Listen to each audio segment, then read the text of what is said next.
নমস্কার, রাধে রাধে। আমার চ্যানেলের এটি ফার্স্ট ভিডিও।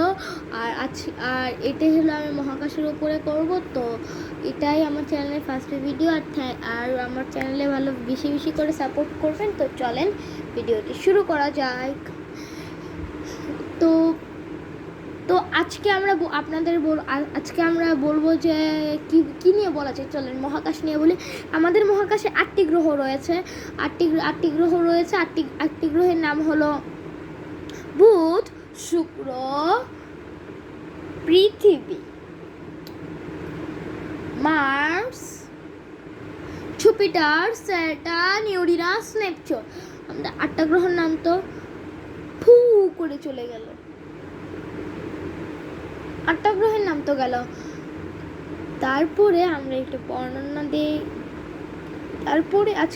তারপরে আমি এটাই আমার চ্যানেলে ফার্স্ট ভিডিও, আর এটাই মহাকাশ নিয়ে হবে।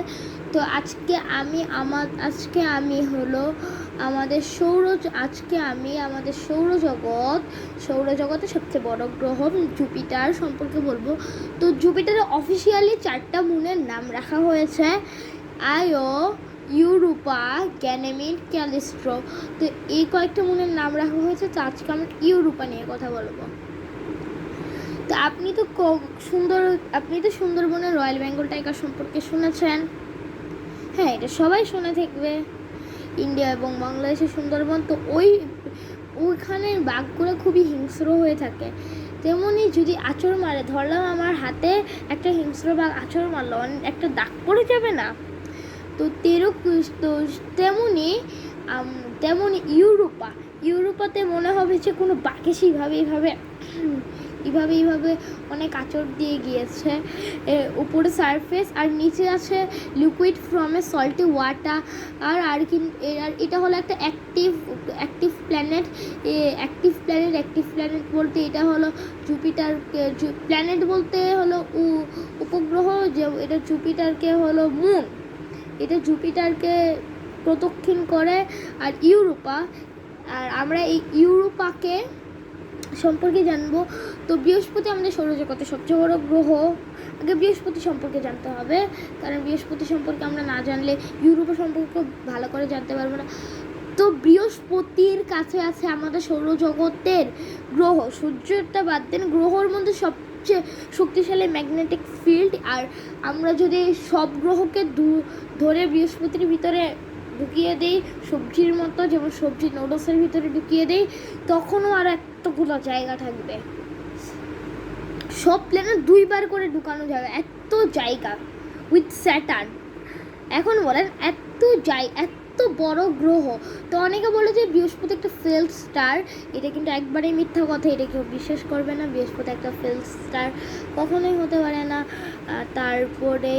তারপরে এখন ইউরোপা সম্পর্কে জানবো। তো ইউরোপায় আমি বললাম একটা অ্যাক্টিভ মুন। তো এই ইউরোপায় সাধারণত একটা মুভি আছে ইউরোপার নাসার। আর এখানে নাসা জানিয়েছে যে এখানে হলেও কিছু থাকতে পারে প্রাণ, কিন্তু একবারে আমরা কনফার্ম না। আর একটা মুভি আছে ইউরোপা নিয়ে, আপনারা টাইটেল দেখবেন, আর মুভির নামটা ভুলে গিয়েছি। এই নিয়ে তো জুপিটারে হয়েছে স্পেস মিশন, কিন্তু ইউরোপার যে ইমেজ আসছে, এটা ইউরোপার অনেক ইমেজ আছে, কিন্তু আমি এখন ইমেজ হালকা পাতলা দিব। আর আমার চ্যানেলে ভালো করে সবাই করবেন। তারপরে যেমন এই ইউরোপারও কিন্তু সব গ্রহেরই কিন্তু একটা ম্যাগনেটিক ফিল্ড থাকে, কিন্তু ম্যাক্সিমাম উপগ্রহের কিন্তু ম্যাগনেটিক ফিল্ড থাকে না। আর এখানে অফিসিয়ালি ইউরোপা নাম রাখা হয়েছে আমাদের এই বৃহস্পতির বা জুপিটারের উপগ্রহের বা মুনের। এখন এই যে অফিসিয়ালি যে নামটা রাখা হয়েছে, এখানে এই গ্রহটা 1600 দশকে খুঁজে পাওয়া গিয়েছে। এই গ্রহটা 1600 থেকে 1800 দশকের ভিতরে এই উপগ্রহটা খুঁজে পাওয়া গিয়েছে।